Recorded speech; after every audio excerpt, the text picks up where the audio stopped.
Islam menginvasi dan menjajah tanah suci Yerusalem serta seluruh wilayah Palestina pada abad 7 sebagai bagian dari kampanye jihad mereka. Apa yang terjadi setelah Islam berkuasa di Yerusalem?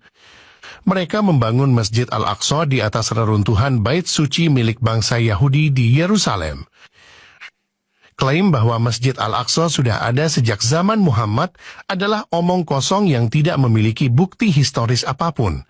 Masjid itu benar-benar baru dibangun setelah penaklukan Yerusalem oleh Muslim. Muslim sebenarnya tidak berhak menyebut Yerusalem sebagai tanah suci mereka. Selanjutnya, ziarah orang-orang Kristen ke tanah suci Yerusalem juga dipersulit di masa kekuasaan Islam. Kondisi ini kemudian memunculkan perang salib yang berhasil membebaskan Yerusalem pada tahun 1099. Pasukan salib berhasil menguasai wilayah Palestina sampai tahun 1187 sebelum akhirnya jatuh kembali ke tangan Islam. Penguasa Islam terakhir yang menjajah Yerusalem dan seluruh wilayah Palestina adalah Kekhalifahan Islam Ottoman Turki. Pada Perang Dunia Pertama, Kekhalifahan Ottoman Turki mengalami kekalahan dan Yerusalem dikuasai oleh Inggris pada tahun 1917.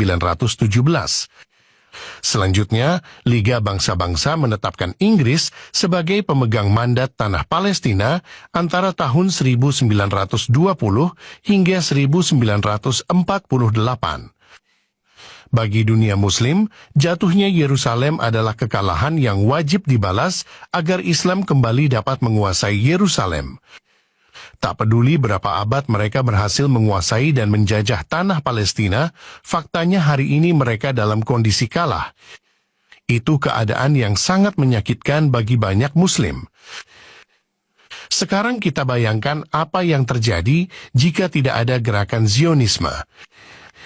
Inggris sebagai pemegang mandat tanah Palestina pasti akan menyerahkan kembali wilayah tersebut kepada bangsa Arab setelah mandatnya berakhir.